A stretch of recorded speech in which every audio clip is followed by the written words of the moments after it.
My name is Samantha Brooks, I'm 24 years old, and I'm standing at my sister's wedding reception with a microphone in my hand. 200 guests are staring at me, expecting the typical sweet maid of honor speech about how wonderful Madison is and how perfect her marriage to Derek will be. But what I'm about to say will destroy my family forever. See, everyone thinks they know our story, the perfect Brooks family from Connecticut. But the truth is so much darker than anyone could imagine. What I'm about to reveal will shatter every lie my family has built. Before we dive into this story, let me know where you're watching from in the comments below. If you're ready to hear how a family's perfect facade came crashing down, hit that like button and subscribe for more shocking family drama stories. Trust me, you won't believe how far some people will go to protect their secrets. Now, let me take you back to where this all started. Growing up in suburban Connecticut, the Brooks family looked like something straight out of a magazine. Our colonial house sat on 2 acres of perfectly manicured lawn, complete with a circular driveway and my mother's prize-winning rose garden. From the outside, we had everything anyone could want. But inside those pristine walls, a very different story was unfolding. My father, Richard Brooks, was a successful investment banker who measured everything by dollar signs and appearances. He drove a BMW, wore $1,000 suits, and never missed an opportunity to remind people how much money he made. My mother, Carol, was the perfect suburban housewife who organized charity galas and never spoke above a whisper in public. She lived her entire life trying to please my father, agreeing with every word he said and never expressing an opinion of her own. Then there was my sister Madison, 2 years younger than me but somehow always the center of attention. While I spent my childhood being responsible, getting good grades, and following every rule, Madison learned early that batting her eyelashes and playing victim would get her anything she wanted. She was beautiful in that effortless way that made people stop and stare, with long blonde hair and blue eyes that could fill with tears on command. Madison never had to work for anything because our parents handed her the world on a silver platter. The difference in how we were treated became obvious when we both started college. I had worked part-time jobs since I was 16, saving every penny to help pay for my education. I applied for countless scholarships, studied until my eyes burned, and chose my state school because it was what I could afford. Meanwhile, Madison got into a private liberal arts college that cost $60,000 a year, and our parents didn't even blink at the price tag. They bought her a brand new car for graduation, furnished her dorm room like a luxury apartment, and sent her spending money every month that was more than most people's rent. When I asked my father why the rules were different for Madison, he would always say the same thing. Madison needs more support because she's sensitive. You're strong enough to handle things on your own. It was his way of saying that Madison's tears and manipulation worked, while my responsibility and independence meant I deserved less. I learned to swallow my resentment and focus on my own goals, but deep down, I always wondered what it would be like to be the favorite child. Everything changed 3 months before my graduation when Madison called home with big news. She was engaged to Derek Thompson, a 26-year-old guy she had been dating for 8 months. Derek came from old money, the kind of family that had buildings named after them and belonged to country clubs that had waiting lists. The moment my father heard about Derek's family connections, his eyes lit up like he had just won the lottery. This wasn't just his daughter getting married, this was his ticket into a social circle he had always wanted to join. Within days of Madison's announcement, our house turned into wedding planning headquarters.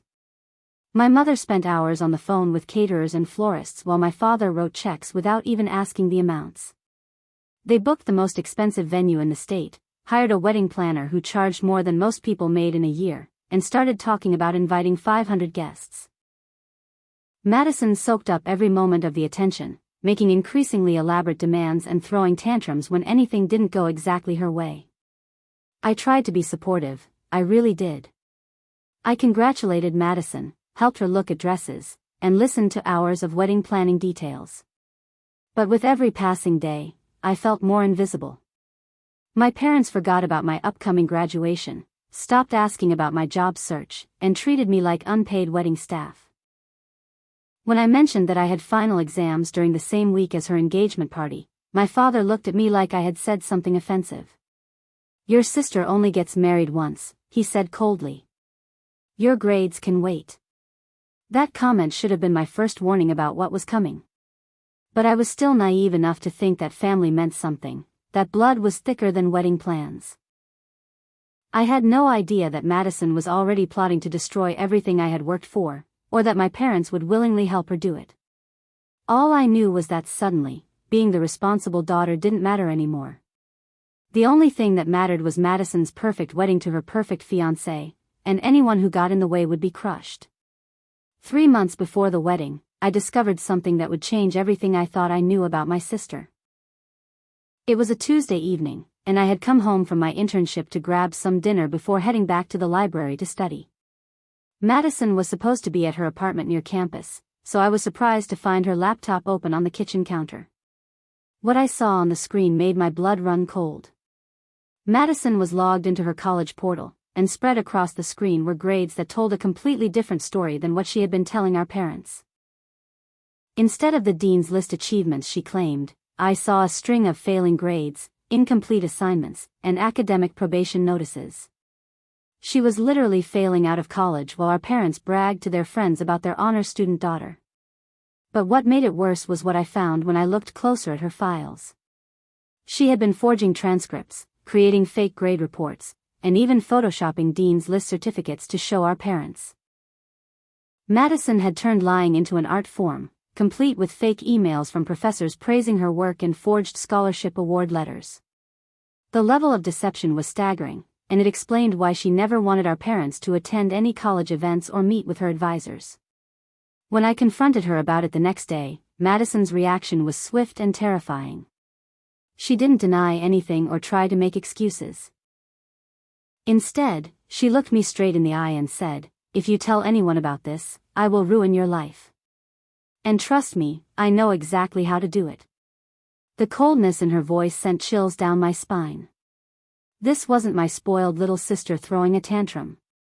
This was someone who had been planning and scheming, someone who saw manipulation as a legitimate life strategy. Within a week, Madison began her campaign to discredit me with surgical precision. She would wait until I left the room and then tell our parents twisted versions of conversations we had never had. She claimed I had called Derek boring and said the wedding was a waste of money. She told them I was jealous of her relationship and trying to sabotage her happiness. Every lie was crafted perfectly, mixing just enough truth with fiction to make it believable. My father's attitude toward me shifted almost overnight. Suddenly, every conversation became a lecture about being supportive of family, about putting aside petty jealousies, and about showing proper respect for Madison's choices. When I tried to defend myself or explain that Madison was lying, he would cut me off with that look of disappointment that made my stomach turn. "I'm ashamed of your behavior, Samantha," he said after one particularly brutal conversation. "Madison has never been anything but loving toward you, and this is how you repay her." The psychological warfare escalated when Madison began sabotaging my practical life. She somehow got access to my email and started deleting messages from potential employers and graduate schools. She would answer my phone when I wasn't around and tell people I was no longer interested in opportunities one had been pursuing for months. When my favorite professor called to discuss a research position, Madison told him I had decided to take a year off to figure out my priorities. But perhaps the cruelest manipulation was how she turned our mother against me. Madison would have private conversations with Carol, filled with crocodile tears and dramatic stories about how I was being mean to her during such a stressful time. She painted herself as the victim of an older sister's jealousy, someone who just wanted family support but was being attacked instead. My mother, who had always been a peacekeeper, started taking Madison's side without even hearing my version of events. The breaking point came when Madison convinced our parents that I had been spreading lies about Derek to her college friends. She claimed I had been calling him pretentious and saying he was only interested in Madison's trust fund.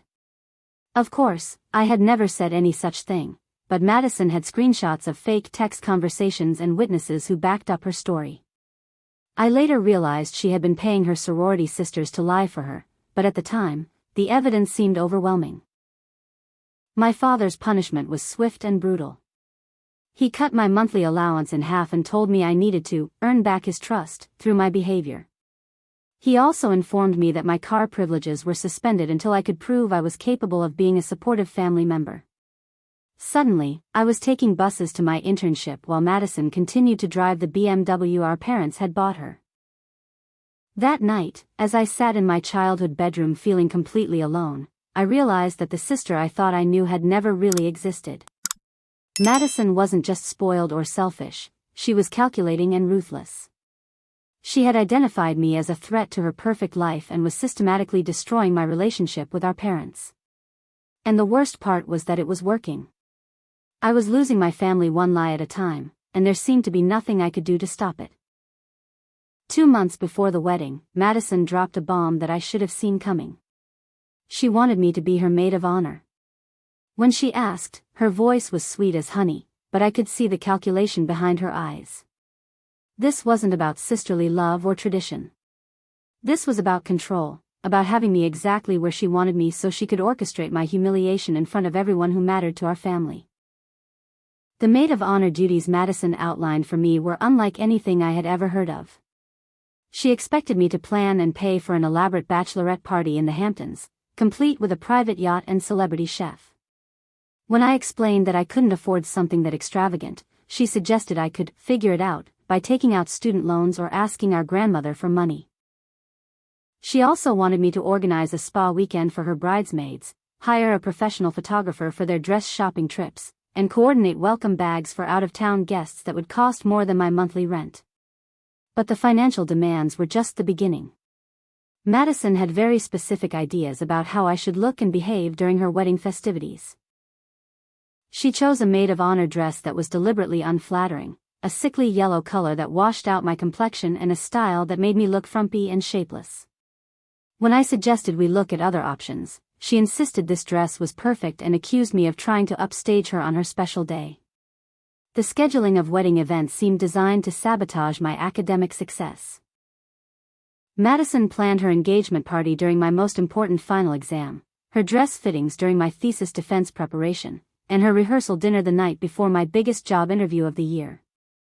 When I explained these conflicts and asked if we could adjust the timing, she burst into tears and accused me of not caring about her happiness. My father's reaction to these scheduling conflicts revealed just how far his priorities had shifted. Instead of understanding that my education and career were important, he exploded at me for even suggesting that Madison's plans should accommodate my schedule. "Your sister is getting married once," he thundered. "Your classes and job interviews can be rescheduled, but her wedding cannot. If you can't support her wholeheartedly, maybe you shouldn't be in the wedding at all." That threat terrified me because I knew he meant it. Being excluded from Madison's wedding would be social suicide in our family circles, confirming every lie she had told about me being jealous and unsupportive. It would also give her more ammunition to use against me with our relatives and family friends. So I gritted my teeth and started rearranging my entire life around her wedding schedule, missing important academic opportunities and turning down promising job interviews. Madison's manipulation reached new heights when she began intercepting my mail. I discovered this when my college advisor mentioned that I had missed the deadline for a prestigious scholarship I had never received notification about. When I called the scholarship office, they confirmed they had mailed the information to my home address weeks earlier. That same day, I found a stack of opened envelopes hidden in Madison's old bedroom, including scholarship notifications, job interview invitations, and acceptance letters from graduate programs I had applied to. When I confronted Madison about stealing my mail, she gave me a performance worthy of an Academy Award. With tears streaming down her face, she claimed she had been trying to help me by organizing my mail but had forgotten to give me some important documents. She said the stress of wedding planning was making her forgetful and begged me to forgive her mistake. Our parents bought every word of it and actually lectured me for being insensitive to Madison during such an overwhelming time. But the cruelest betrayal came when Derek started making inappropriate advances toward me. It began with lingering hugs and comments about how mature I was compared to Madison.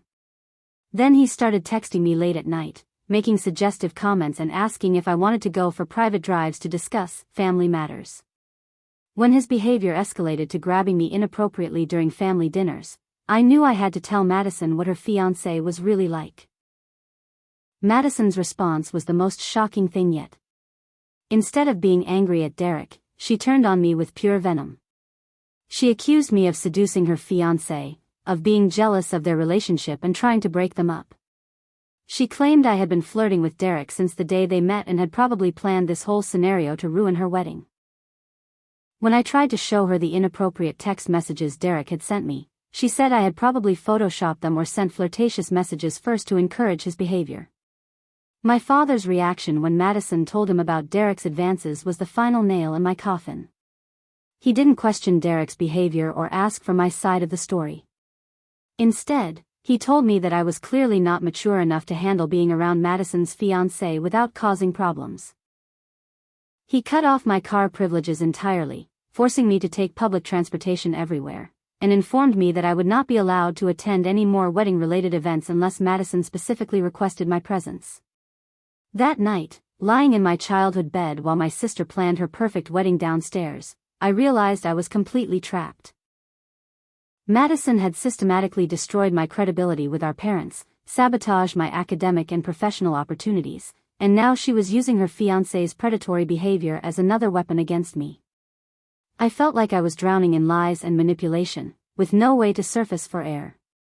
1 month before Madison's wedding, I received news that should have been devastating but somehow wasn't surprising anymore. The full-ride scholarship I had been counting on for my final semester had been withdrawn. According to the letter from the scholarship committee, my application had been submitted late, my essay was inappropriate and offensive, and I had sent follow-up emails that were rude and unprofessional. The problem was, I had never sent any of those emails, and I knew my application had been submitted on time. The investigation I conducted over the next few days revealed the extent of Madison's sabotage. Using information she had gathered from intercepting my mail and accessing my computer when I wasn't home, she had created fake email accounts in my name and systematically destroyed my relationship with every scholarship committee I had applied to. She had withdrawn applications just before deadlines, sent insulting messages to committee members, and even submitted fake essays filled with plagiarized content that would immediately disqualify me. When I found evidence of her actions on her laptop, including saved drafts of the fake emails and a detailed plan of which scholarships to target, I felt like I had been punched in the stomach. This wasn't just sibling rivalry or wedding stress. This was a calculated attack on my future, designed to leave me financially dependent on our father and completely under family control. Madison had literally stolen my chances at independence. Confronting Madison about the scholarship sabotage was like arguing with a master manipulator who had been preparing for this moment. She didn't deny her actions, instead, she reframed them as attempts to help me. According to her twisted logic, I was too stressed and overwhelmed to make good decisions about my future, so she had been protecting me from opportunities that might be too challenging. She claimed the scholarship programs were beneath my abilities anyway and that staying close to family was what I really needed. When I demanded she help me fix what she had broken, Madison's mask slipped completely. She told me that I had been ungrateful and selfish for years, always acting like I was better than everyone else because I got good grades and worked hard. She said our parents were tired of my attitude and that maybe losing these opportunities would teach me some humility. The coldness in her voice was terrifying, but what scared me more was that she genuinely seemed to believe she was in the right. Taking the evidence to our parents was the biggest mistake I could have made. Instead of being horrified by Madison's actions, they twisted the situation to make me the villain. My father accused me of hacking into Madison's computer and fabricating evidence to frame her. My mother suggested that I might be having some kind of breakdown due to academic pressure and needed professional help rather than more scholarships to stress me out. Madison's performance during this family confrontation was Oscar-worthy. She cried and trembled as she explained how hurt she was that I would accuse her of such terrible things. She said she had been trying to be a good sister by helping me with my applications, and now I was twisting her kindness into something sinister. She even produced fake text messages where I supposedly thanked her for her help, though I knew those conversations had never happened. My father's ultimatum was delivered with the cold precision of a business negotiation. I could either apologize to Madison for these accusations, agree to be the perfect maid of honor at her wedding, and accept his financial support for my final semester, or I could move out immediately and figure out how to pay for school myself. He gave me 24 hours to decide, making it clear that choosing the second option would mean permanent exile from the family. The next phase of Madison's psychological warfare involved planting evidence to make me look like a thief. Over the course of a week, small valuable items began disappearing from around the house. My mother's pearl earrings, my father's expensive watch, and some antique coins from his collection all went missing. Then, during a family dinner, Madison discovered these items hidden in my bedroom, claiming she had been looking for a book and found them tucked behind my dresser. My father's rage when he saw those stolen items was unlike anything I had ever witnessed. He accused me of being a criminal, of stealing from the people who loved me most, and of clearly having serious psychological problems that required immediate intervention. He threatened to call the police unless I admitted to taking the items and explained why I had done it. The irony that Madison had actually stolen these things to frame me was lost on everyone except me. My mother's reaction was almost worse than my father's anger. She looked at me with such disappointment and sadness, asking where she had gone wrong in raising me. She wondered out loud if sending me to therapy would help, or if I needed medication to deal with whatever was causing me to behave so destructively. Her questions felt like knives, especially since I knew that Madison was probably listening from the hallway, enjoying every moment of my humiliation. The isolation was completed when my best friend Lucy suddenly stopped returning my calls and started avoiding me on campus. When I finally cornered her and demanded to know what was going on, she reluctantly admitted that Madison had reached out to her with concerns about my behavior. According to Madison's story, I had been stealing from family and friends, lying compulsively, and showing signs of serious mental health issues. Lucy said Madison had shown her evidence, including fake screenshots of concerning text messages I had supposedly sent.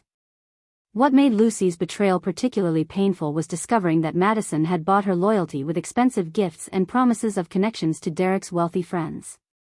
Madison had essentially bribed my best friend to abandon me when I needed support most, and Lucy had been weak enough to take the deal.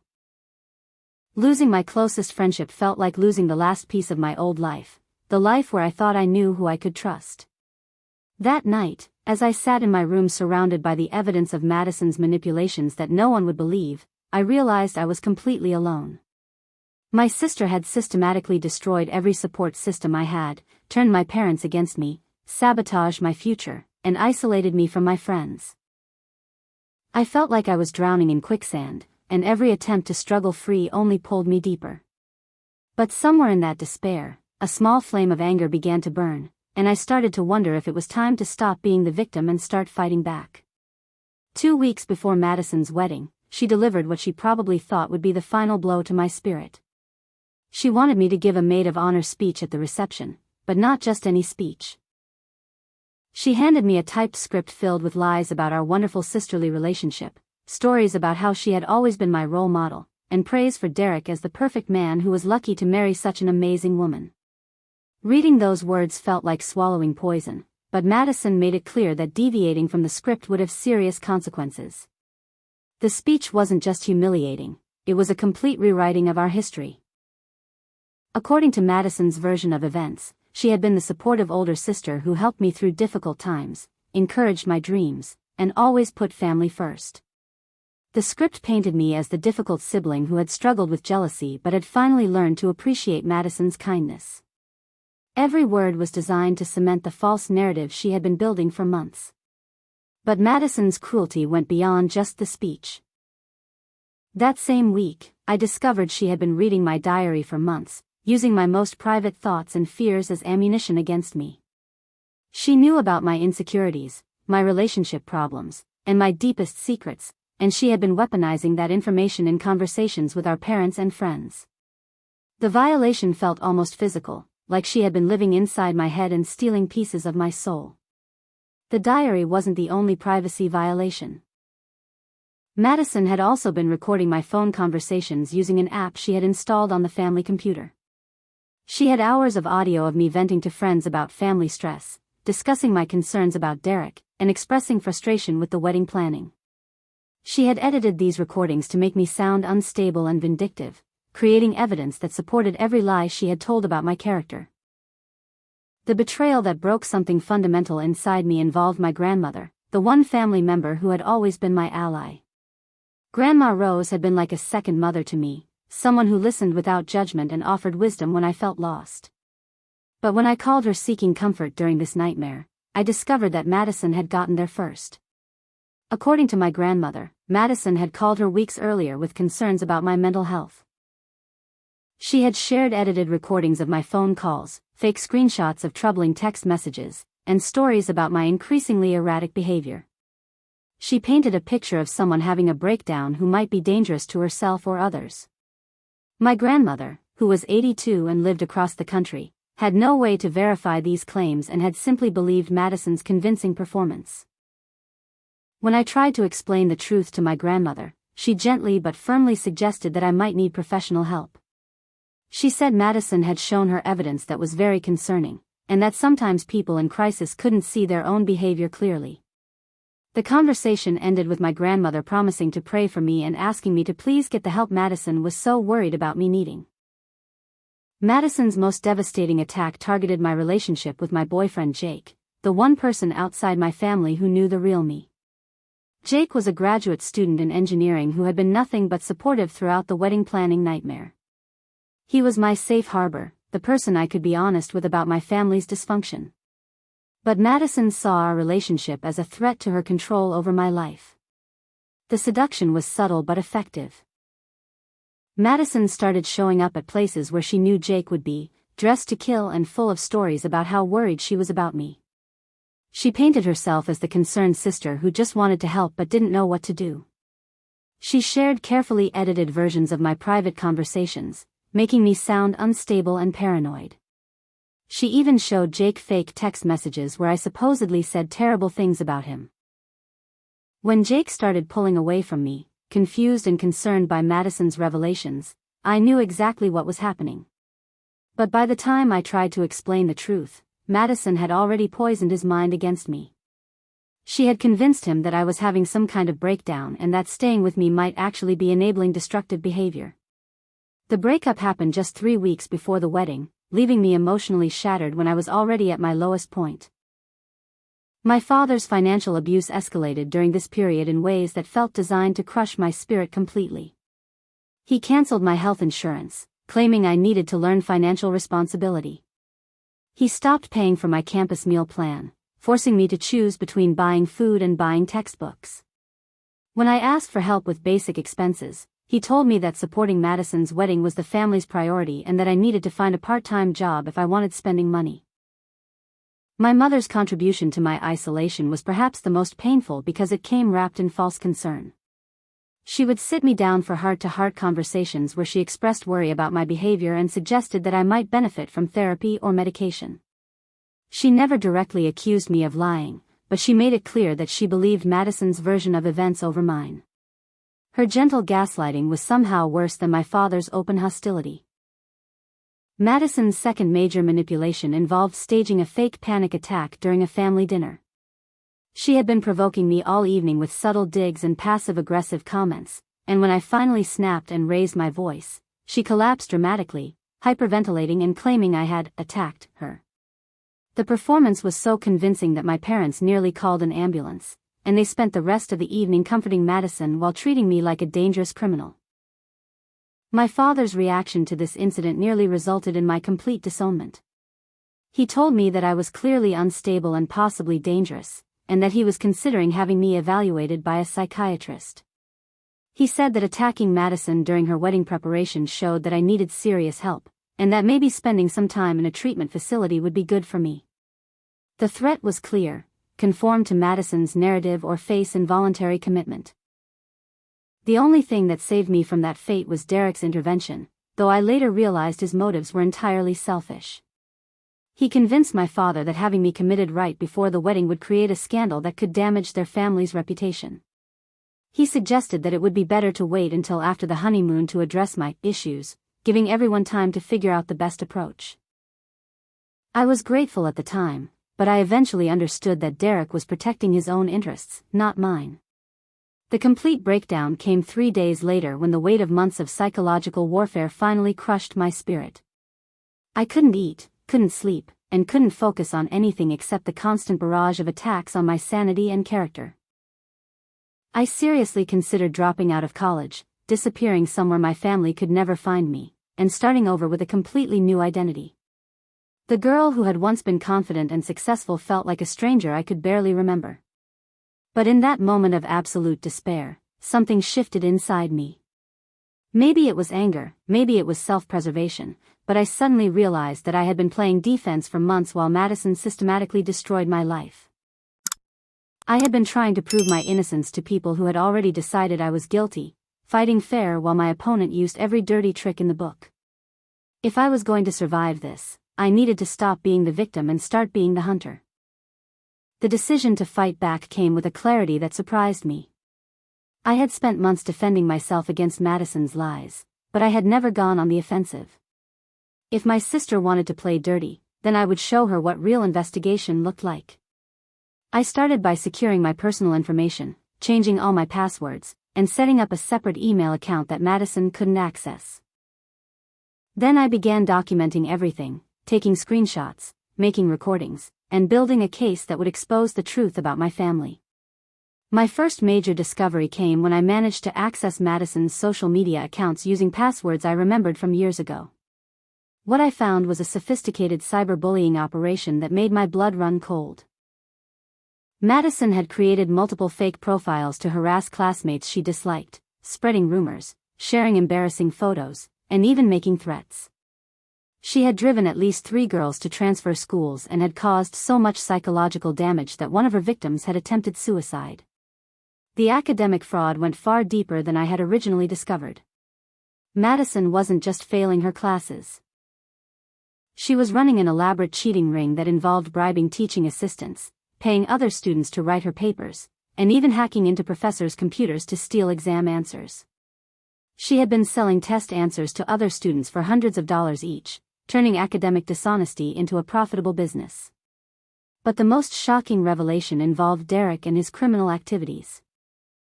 The perfect fiancé my family adored was actually under investigation by the FBI for securities fraud. He had been using his family connections to run an insider trading scheme, stealing millions of dollars from investors who trusted him. Madison knew about his crimes and had been helping him hide money in offshore accounts, making her an active accomplice in federal offenses. My first ally emerged from an unexpected source. Emma Rodriguez was one of Derek's ex-girlfriends, a brave woman who had been trying to expose his criminal behavior for months. When she heard about his engagement to Madison, she reached out to me through social media, warning me about what my sister was getting involved with. Emma had evidence of Derek's affairs, his financial crimes, and his history of emotional abuse toward the women in his life. Emma's information was devastating. Derek wasn't just cheating on Madison. He was maintaining relationships with at least 5 other women, telling each of them that he was single and available. He had stolen money from 2 of his ex-girlfriends, convinced another to invest her life savings in his fraudulent schemes, and had physically assaulted Emma when she threatened to expose him. The man my family thought was perfect was actually a predator who had chosen Madison as his next victim. My second ally came from within my own academic world. Professor Williams had been watching the family drama unfold and had noticed the changes in my behavior and academic performance. When I finally broke down and told her what was happening, she listened with the kind of understanding I hadn't experienced in months. Professor Williams had dealt with family manipulation in her own life and recognized the psychological warfare tactics Madison was using against me. Professor Williams helped me understand that what I was experiencing had a name. Systematic emotional abuse. Madison wasn't just being mean or jealous, she was using specific manipulation techniques designed to isolate me, destroy my credibility, and maintain control over my life. Understanding the psychology behind her behavior helped me stop taking her attacks personally and start seeing them as the calculated moves of someone with serious personality disorders. The investigation into my family's finances revealed the most stunning truth of all. My father's investment firm was bankrupt, hemorrhaging money due to bad decisions and risky investments that had failed spectacularly. He had been using client funds to maintain our family's lifestyle, essentially stealing from the people who trusted him with their retirement savings. The elaborate wedding he was funding for Madison was being paid for with embezzled money. Madison's role in the financial fraud was more extensive than I had imagined. She had been forging documents, creating fake investment reports, and even impersonating clients over the phone to authorize fraudulent transactions. What I had thought was just wedding planning was actually money laundering on a massive scale. Madison and my father were partners in crime, using her upcoming marriage as cover for their illegal activities. My mother's secret came to light when I followed her one afternoon instead of going to class. The affair she was having with her tennis instructor had been going on for 2 years, but Madison had discovered it months earlier and was using it as leverage against our mother. Every time my mother showed signs of questioning Madison's treatment of me, Madison would threaten to expose the affair to my father and destroy their marriage. The blackmail explained so much about my mother's behavior during the past few months. She wasn't just choosing Madison over me out of favoritism. She was being coerced into supporting Madison's lies to protect her own secrets. Madison had weaponized our mother's guilt and fear, turning her into an unwilling accomplice in the campaign against me. As I gathered evidence of these crimes and manipulations, I started to understand Madison's ultimate plan. She intended to frame me for the financial fraud, making me the scapegoat for my father's embezzlement and her own criminal activities. The psychological campaign she had been waging was designed to establish me as unstable and untrustworthy, so that when the authorities started investigating, I would be the obvious suspect. Derek's role in this plan was to provide an alibi and additional credibility. As Madison's wealthy, respected husband, he would support her claims about my criminal behavior and mental instability. The marriage wasn't just about love or status. It was about creating a united front against me when the legal consequences of their crimes finally caught up with them. The most chilling evidence I found was a detailed timeline Madison had created, outlining exactly when and how she would implement the final phase of her plan. According to her notes, I would be arrested for embezzlement 3 months after her wedding, ensuring that her perfect day wasn't ruined by family drama. She had already prepared fake evidence, coached witnesses, and identified the specific charges that would be filed against me. Realizing that I was running out of time, I began copying every piece of evidence I could find, storing it in multiple locations and sending copies to Professor Williams for safekeeping. I created detailed timelines, gathered witness statements, and prepared a comprehensive dossier that exposed every aspect of my family's criminal enterprise. But I also knew that simply having evidence wouldn't be enough. I needed a platform to share the truth, a moment when my family couldn't silence me or control the narrative. Madison's wedding reception would be perfect. With 200 guests, including business associates, family friends, and members of Derek's wealthy social circle, it would be impossible for my family to cover up the truth once it was exposed. The maid of honor speech Madison had demanded would become my opportunity for revenge, my chance to destroy the perfect facade she had worked so hard to maintain. The morning of Madison's wedding dawned gray and overcast, which felt appropriate for what I knew would be the darkest day in our family's history. Madison had insisted on getting ready at the family house, turning our home into a chaos of hairstylists, makeup artists, and photographers who documented every moment of her perfect preparation. I watched her transform into the beautiful bride everyone expected while knowing that by the end of the day, her carefully constructed world would be nothing but rubble. Madison's cruelty started early that morning with the destruction of my graduation dress. The navy blue dress I had bought for my upcoming graduation ceremony was hanging in my closet when I woke up, but by the time the hairstylist finished with my bridesmaid updo, I found it shredded beyond repair. Madison claimed ignorance, suggesting that maybe the family cat had gotten into my room, but I knew this was another calculated attack designed to remind me that she could destroy anything I cared about. The maid of honor dress Madison forced me to wear was even more hideous than I remembered. The sickly yellow color made my skin look jaundiced, and the shapeless cut hid any hint of my figure. Madison had also insisted on a specific hairstyle that was unflattering and outdated, making me look frumpy and older than my 24 years. Every detail was designed to ensure that I would look terrible in the wedding photos, preserving my humiliation for posterity. The wedding photographer Madison hired was clearly operating under specific instructions about my inclusion in family photos. During the pre-ceremony photo session, I was consistently positioned in the back, partially hidden behind other family members, or excluded entirely from important shots. When I asked to be included in some family portraits, the photographer claimed they were running behind schedule and needed to focus on the immediate family, treating me like hired help rather than the bride's sister. My father delivered his final threat while straightening his tuxedo bow tie, his voice low and dangerous as wedding guests began arriving outside.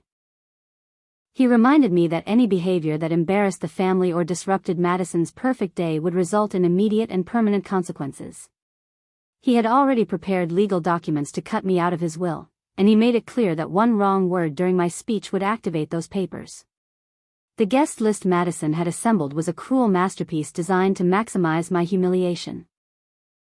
She had invited every girl who had bullied me in high school, every college classmate who had ever made snide comments about my academic success, and every family friend who had heard her lies about my supposed mental instability.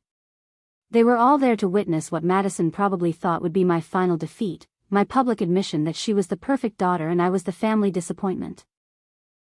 Derek's behavior during the pre-ceremony preparations revealed the predator lurking beneath his charming exterior. Despite being surrounded by his groomsmen and family members, he found opportunities to corner me, making inappropriate comments about how I looked in my dress and suggesting that we could talk privately about family matters after the reception. When I tried to avoid him, he became more aggressive, blocking my path and making it clear that he expected me to be grateful for his attention.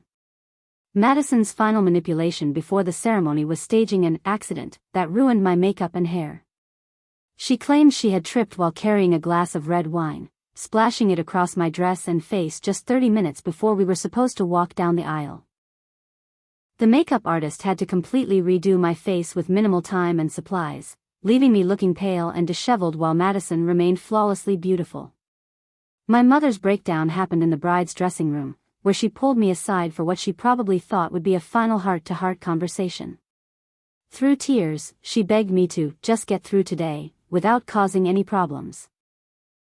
She admitted that she knew things had been difficult between Madison and me, but she pleaded with me to put aside our differences for the sake of family harmony. Her inability to see the truth, even at this late moment, felt like the final nail in the coffin of our relationship. The wedding ceremony itself was a surreal experience, watching Madison and Derek exchange vows that were complete lies while 200 guests celebrated their perfect love story. Derek's family members whispered about what a lovely couple they made, completely unaware that the groom was a criminal and the bride was his accomplice.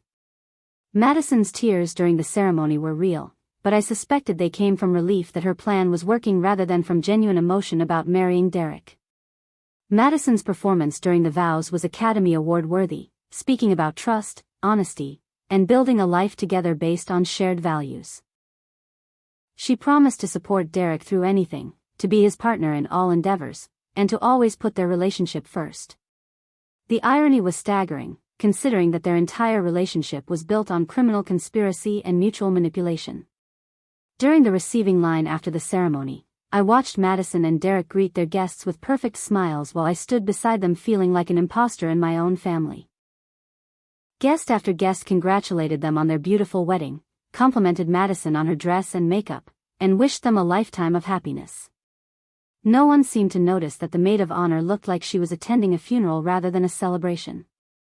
The cocktail hour at the reception venue was designed to be my final humiliation before the main event. Despite being the maid of honor, I was seated at what was essentially the children's table, surrounded by distant relatives who had been told I was going through a difficult phase. Madison had made sure that everyone at my table had heard stories about my supposed mental health issues and criminal behavior, so the conversation was awkward and pitying. Madison's announcement during cocktail hour felt like a public execution. Standing at the microphone with Derek by her side, she thanked everyone for attending their perfect day before making a special mention of family members who were going through challenging times. Without naming me directly, she made it clear that she was referring to someone who was struggling with mental health issues and needed everyone's prayers and understanding. The security guards positioned around the reception venue were another of Madison's calculated moves. She had hired extra security under the guise of protecting the expensive wedding gifts and ensuring that uninvited guests couldn't crash the reception. But I knew their real purpose was to remove me quickly and quietly if I stepped out of line during my speech or caused any disruption to her perfect evening. As the reception dinner was served and the evening moved closer to speech time, I felt a strange sense of calm settling over me.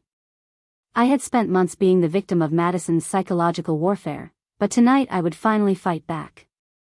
The microphone that she expected me to use to praise her would instead become the weapon that destroyed everything she had worked to build.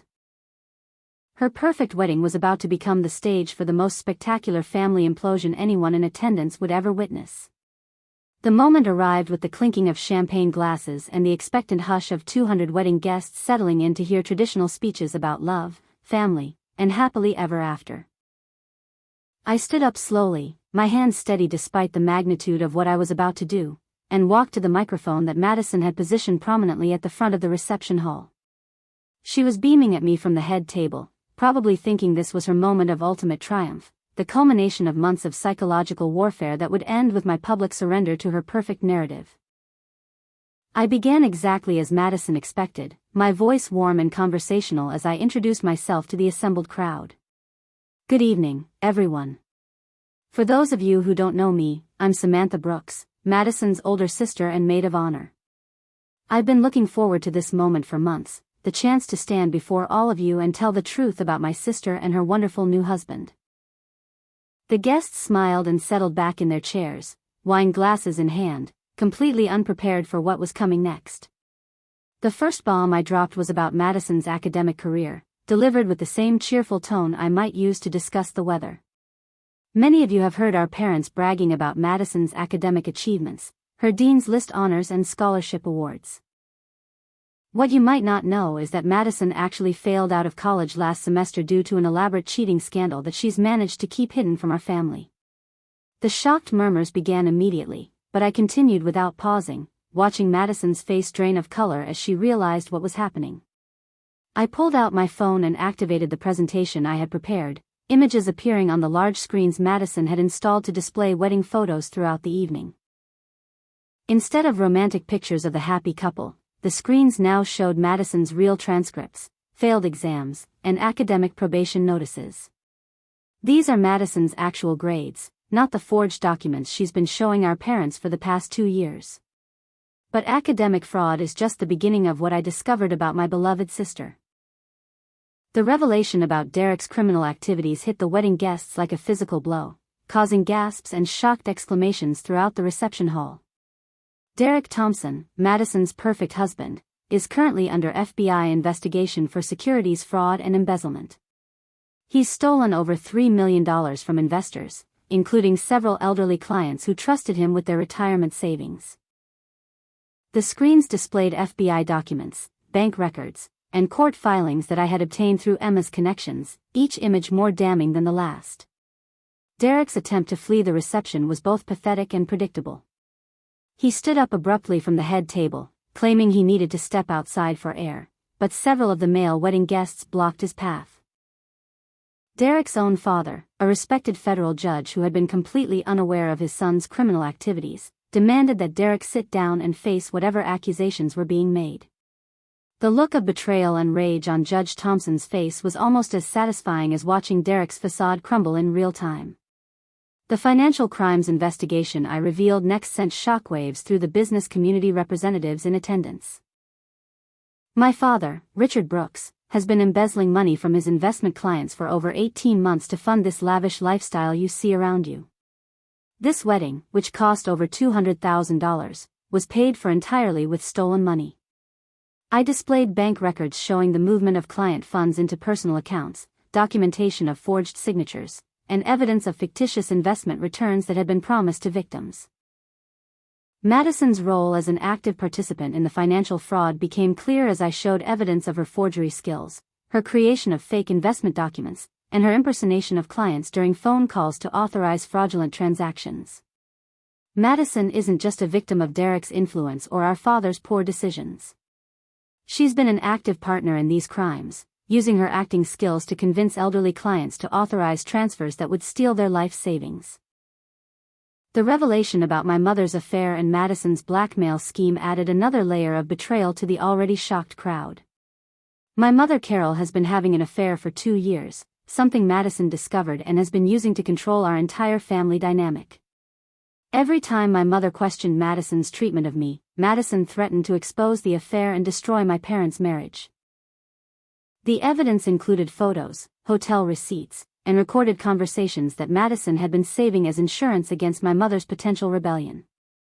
Madison's cyberbullying campaign and the psychological warfare she had waged against multiple victims became the next focus of my presentation.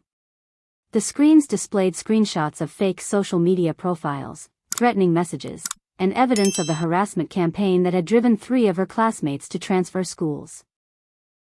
One of Madison's victims attempted suicide after months of relentless cyberbullying, something my sister viewed as a successful outcome rather than a tragedy. The systematic destruction of my own life became a case study in manipulation and psychological abuse that left many guests visibly shaken. I showed evidence of the intercepted mail, sabotage scholarship applications, forged emails sent in my name, and recorded conversations that Madison had been editing to use against me. Everything you've heard about my supposed mental health issues, my criminal behavior, and my jealousy toward Madison has been carefully orchestrated lies designed to isolate me and destroy my credibility. Derek's predatory behavior toward multiple women, including his inappropriate advances toward me, was documented with recorded conversations, witness statements from his victims, and evidence of his pattern of emotional and financial abuse. Derek has been maintaining sexual relationships with at least 5 other women throughout his engagement to Madison, telling each of them that he was single and available. He's also stolen money from 2 ex-girlfriends and physically assaulted another when she threatened to expose his behavior. The wedding guests' reactions evolved from shock to horror to anger as the full scope of the criminal enterprise became clear. Several of my father's business associates were pulling out their phones to contact their attorneys, realizing that their own investments might have been compromised. Derek's family members were demanding explanations, with his mother openly weeping and his father's judicial reputation hanging in the balance. Madison's complete breakdown was spectacular to witness, her perfect bride facade shattering like glass as she screamed denials and accusations at me from the head table. She tried to claim that I had fabricated everything, that I was having a psychotic break, and that none of the evidence could be trusted. But the documentation was overwhelming, and several guests began confirming details that supported my revelations. My father's desperate attempt to regain control of the narrative backfired spectacularly when his own business associates began questioning him about the financial irregularities I had exposed. His threats and bluster fell on deaf ears as former friends and colleagues realized they had been betrayed by someone they trusted. The social connections he had spent years building crumbled in a matter of minutes. The arrival of law enforcement was inevitable once the evidence of federal crimes became public knowledge. Derek's father, Judge Thompson, had called the FBI from his cell phone during my speech, and agents were already on their way to the reception venue. The perfect wedding that was supposed to launch Madison and Derek's new life together instead became the scene of their arrest for multiple felonies. As security guards who had been hired to protect Madison instead moved to prevent Derek and my father from leaving the venue, I felt a strange sense of peace settling over me. For months, I had been drowning in lies and manipulation, fighting battles I couldn't win against opponents who had no moral boundaries. But standing at that microphone, watching the truth destroy the false paradise my family had built on crime and deception, I finally felt free. The aftermath of my wedding speech revelation unfolded like dominoes falling in perfect sequence, each consequence leading naturally to the next as the criminal empire my family had built collapsed under the weight of its own corruption. Within hours of my presentation, federal agents had arrested Derek for securities fraud, taken my father into custody for embezzlement, and begun the process of seizing assets that had been purchased with stolen money. Madison, who had managed to avoid immediate arrest due to her status as a new bride, was served with a federal subpoena the following Monday morning. My immediate escape from the family home was facilitated by Professor Williams, who had been monitoring the situation and arrived at the reception venue just as law enforcement was sorting through the chaos. She drove me to her guest house that night, providing not just physical shelter but emotional support as I processed the magnitude of what I had just done. For the first time in months, I slept peacefully, knowing that the psychological warfare was finally over and the truth had been exposed. The legal consequences for my family members unfolded over the following weeks like a carefully choreographed dance of justice. Derek faced federal charges for securities fraud, money laundering, and tax evasion, with potential prison sentences totaling over 20 years. His family's social standing was destroyed overnight, with Judge Thompson forced to recuse himself from several high-profile cases due to the scandal surrounding his son's criminal activities. My father's downfall was equally swift and devastating.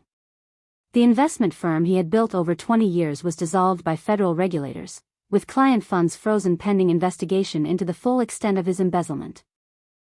His professional licenses were revoked, his assets seized, and his reputation in the business community destroyed beyond repair. The man who had threatened to cut my tuition for missing a wedding was now facing bankruptcy and federal prison time. Madison's consequences came more slowly but were ultimately more satisfying because they targeted the vanity and social status she valued above everything else. Her college expelled her for academic fraud, her sorority sisters publicly denounced her when the cyberbullying evidence became public, and her social media profiles were flooded with comments from victims of her manipulations. The perfect image she had spent years crafting was replaced by internet infamy as her crimes became viral content. My mother's affair became public knowledge when the divorce proceedings began, but surprisingly, this revelation led to her first honest conversation with me in years. Carol finally admitted that she had known Madison was lying about me but had been too frightened and ashamed to speak up. Her cowardice had cost us both dearly, but her willingness to finally acknowledge the truth became the foundation for slowly rebuilding our relationship. The validation I received from unexpected sources helped heal some of the psychological damage from months of gaslighting and manipulation. My grandmother called to apologize after seeing news coverage of the arrests, admitting that she should have trusted her instincts about Madison's concerning behavior. Former classmates reached out to share their own experiences with Madison's bullying, creating a support network of people who understood what I had endured. Emma Rodriguez became not just an ally but a genuine friend, someone who understood the particular trauma of being targeted by people who were supposed to love you. Our shared experience of fighting back against manipulative abusers created a bond that helped both of us continue healing from our respective ordeals. Emma's courage in exposing Derek had paved the way for my own moment of truth, and our friendship became proof that surviving abuse could lead to meaningful connections with other survivors. My relationship with Jake slowly rebuilt itself on a foundation of honesty and mutual understanding that had been missing during the chaos of Madison's manipulation campaign. Jake's willingness to admit that he had been fooled by Madison's lies, combined with his genuine remorse for abandoning me when I needed support most, allowed us to start fresh. Our renewed relationship was stronger because it was based on truth rather than the false narratives that had nearly destroyed us. The scholarship opportunities that Madison had sabotaged were partially restored when university administrators learned about the fraud that had been committed in my name. While I couldn't recover all of the lost opportunities, several scholarship committees reopened their applications for me, and my academic advisor helped identify additional funding sources that allowed me to complete my final semester without financial stress. My graduation ceremony 3 months later was a quiet but meaningful celebration attended by the people who had supported me through the darkest period of my life. Professor Williams served as a surrogate family member, Emma and Jake cheered from the audience, and my grandmother flew across the country to witness what she called my victory over adversity. The cap and gown I wore represented not just academic achievement but survival and growth through trauma. The job offer I received from a wedding guest who had witnessed my courage changed my entire career trajectory in the most positive way possible. Margaret Shen was a federal prosecutor who had been impressed not just by my evidence-gathering skills but by my courage in exposing criminal behavior despite personal cost. She offered me a position as a victim advocate in her office, work that would allow me to help other people who had been targeted by financial predators and family manipulators. My therapy sessions with Dr. Patricia Santos, a specialist in family trauma and psychological abuse, helped me understand that what I had experienced was a systematic campaign designed to destroy my sense of reality and self-worth. Learning the clinical terms for Madison's manipulation tactics, understanding the psychology behind financial abuse, and developing healthy boundaries became essential tools for my continued healing and growth. The support group I eventually started for victims of family financial abuse grew out of my own healing process and my desire to help others who had experienced similar betrayals. Meeting once a week in a community center conference room, our group provided a safe space for people to share their stories and develop strategies for rebuilding their lives after being victimized by people they trusted. The limited contact I maintained with my parents evolved slowly over the course of 2 years, with my mother making genuine efforts to acknowledge her role in enabling Madison's abuse while my father remained largely unrepentant even after his conviction and sentencing. Our relationship would never return to what it had been, but Carol's gradual acceptance of responsibility allowed for carefully controlled interactions during holidays and special occasions. Madison's complete social ostracism became a form of poetic justice that provided closure without requiring my active participation. Her former friends shared stories about her manipulative behavior, her college classmates avoided her at alumni events, and even her old sorority sisters publicly distanced themselves from her actions. She had spent years building a perfect image through lies and manipulation, only to watch it all crumble when the truth was finally exposed. 2 years after the wedding speech that changed everything, I stood in my own apartment, surrounded by friends who knew and accepted the real me, with a career that gave my life meaning and purpose. The girl who had once been drowning in psychological manipulation had learned to swim in the ocean of truth, no matter how turbulent the waters might become. I had lost a family but gained a chosen community of people who valued honesty, integrity, and genuine connection. The final lesson I learned from this experience was that sometimes you have to lose everything you think you want in order to find everything you actually need. Madison's perfect wedding was destroyed, my father's financial empire collapsed, and our family's reputation was ruined, but these losses cleared the way for authentic relationships and genuine success built on truth rather than deception. If you've made it this far in my story, I'd love to hear from you in the comments. Have you ever had to choose between keeping family peace and speaking your truth? What would you have done in my situation? Please hit that like button if this story resonated with you, and don't forget to subscribe for more real-life drama that proves truth really can be stranger than fiction. Share this with someone who might need to hear that fighting back against manipulation is possible, even when it seems like the whole world is against you. Thank you for listening to my story, and remember that your voice matters, your truth deserves to be heard, and sometimes the most loving thing you can do is refuse to enable someone else's lies. Stay strong, stay honest, and never let anyone convince you that you're crazy for believing your own eyes and ears.